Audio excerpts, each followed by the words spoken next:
পরপর 10টি সংখ্যার প্রথম 5টির যোগফল 560 হলে শেষ 5টির যোগফল কত? এই ধরনের অঙ্ক চাকরি পরীক্ষায় এসেই থাকে। তো আমরা এই ধরনের অঙ্কগুলো খুব সহজে করার জন্য একটা জিনিস সূত্র অ্যাপ্লাই করব, সেটা হচ্ছে এই সূত্রটা s2 = s1 + n স্কয়ার। খেয়াল রাখতে হবে পরপর 10টি এখানে জোড় সংখ্যা থাকলে, জোড় সংখ্যার উল্লেখ থাকলে এই সূত্রটা অ্যাপ্লাই করতে হবে, ঠিক আছে? আর এখানে এই সূত্রটার অর্থটা আগে বুঝতে হবে। এখানে s2 হচ্ছে শেষ সংখ্যা, s2 হচ্ছে শেষ সংখ্যা, আর s1 হচ্ছে প্রথম সংখ্যা, আর n হচ্ছে সংখ্যা। যে এটা সংখ্যা শুধু কি দেখেন, একটু পড়লেই বুঝতে পারবেন, ঠিক আছে?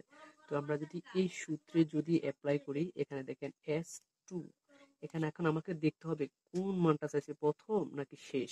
এখানে দেখছে শেষ 5টি সংখ্যা যোগফল কত, অর্থাৎ শেষটা চাইছে, শেষ। অর্থাৎ আমার এই সূত্রটা যেভাবে আছে এটাই, ঠিক আছে?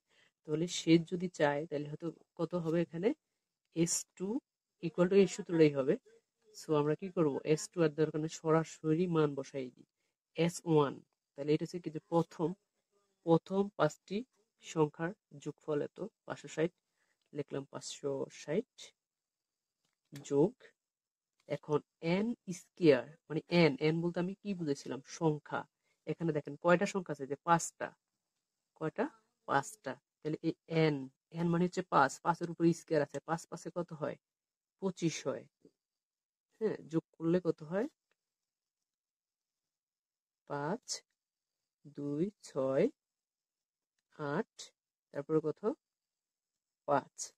এখন তো আমি মনে করেন এটা বোঝানোর জন্য লিখছি, আপনি যখন চাকরি পরীক্ষায় অঙ্কটা করবেন তখন মনে মনে সূত্রটা লিখে তখন মনে মনে অ্যাপ্লাই করে আপনি করতে পারেন 585।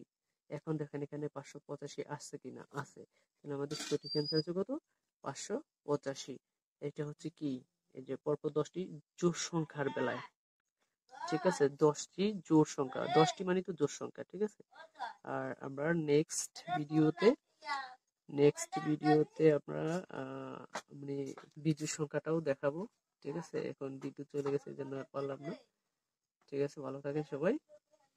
আর যদি ভালো লাগে তাহলে আমার চ্যানেলটা একটু সাবস্ক্রাইব করে দিবেন, ঠিক আছে?